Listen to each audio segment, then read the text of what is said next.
सजग असलेलं एकमेव व्यासपीठ भारत न्यूज 44, बातमी तीही बिंदास।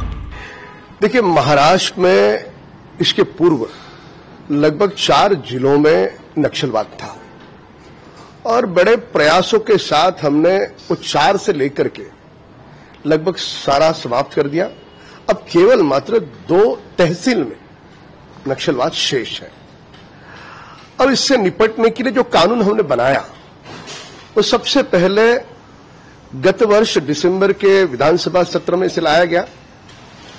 विपक्ष की मांग थी इस पर चर्चा हो।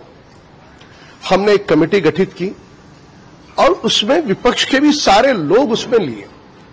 इस पर विस्तृत चर्चा हुई और लगभग 12,000 से अधिक लोगों की सूचनाएं प्राप्त हुई। उस पर उस कमेटी ने काम किया और अंततः उसे हमने महाराष्ट्र की विधानसभा में पारित किया। एक ऐसा विचार, एक ऐसा नक्सली जो देश के संविधान को चुनौती दे, संविधान के ढांचे को, लोकतंत्र को चुनौती दे, ये कैसे चलेगा इस मां भारती के मुल्क में? और इस प्रकार का कानून इसके पूर्व तेलंगाना, आंध्र प्रदेश, ओडिशा, झारखंड यहां पर भी आया है। महाराष्ट्र की भूमि पर हमने उससे अधिक सशक्त बनाया ताकि हमारे संविधान को या लोकतंत्र को कोई भी नक्सलवाद चुनौती न दे सके। जिस तरीके से बात करें हम सामना एडिटोरियल की, उसमें जिस तरीके से संजय गायकवाड़ को लेकर वीडियो वायरल हुआ, उस पर लिखा गया है कि टॉवल बनियाई का गैंग और वहीं महाराष्ट्र में कानून राज नहीं है संजय गायकवाड़।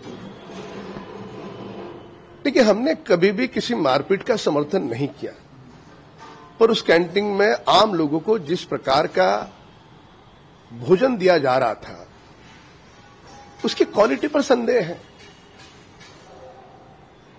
पर गैंग करके शब्द प्रयोग ये उबाटा के ही लोग कर सकते हैं, क्योंकि दिन दहाड़े लोगों से फिरौती मांगना, एक्सटॉर्शन करना, कोविड के काल में लोग तड़प तड़प करके मर रहे थे, उस खिचड़ी में पैसे खाना, तो लोग तो इनको खिचड़ी चोर करके जानते हैं।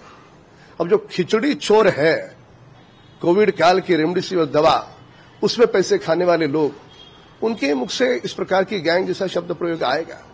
पर खैर, जिनका पूरा जनाधार समाप्त है और जिनसे देखा नहीं जाता, एकनाथ शिंदे जी की ओर जिस प्रकार से लोग बढ़ रहे हैं, उनके दल को छोड़ करके असली शिवसेना में आ रहे हैं, तो कहीं ना कहीं उनका मानसिक संतुलन खो जाने के बाद के ये बयान है।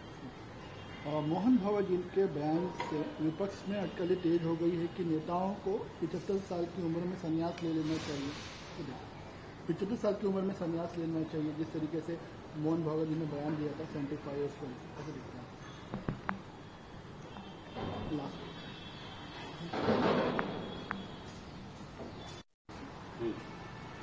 जिस तरीके से पिक्चर जो थी उदयपुर फाइल्स, एक टेलर की हत्या होती जिसको पूरा दर्शाया गया, हाई कोर्ट ने इसके स्टे लगा दिया। दिल्ली हाई कोर्ट बेटे ने कहा है कि 3 साल हो गए, अब तक अपराधियों को सजा नहीं मिली। देखिए, हर अपराधी को दंड मिलना चाहिए, ये उसके परिवार का नैतिक मूलभूत अधिकार है। पर न्यायपालिका ने यदि उसे किसी कारणवश रोका है तो उसके पीछे भी कारण मीमांसा होगी और न्यायपालिका के फैसले पर लोकतंत्र के तहत टिप्पणी नहीं की जाती। अशाच नवनवीन अपडेटसाठी बघत रहा भारत न्यूज 44, सत्याचा प्रकाश, बातम्यांचा विश्वास।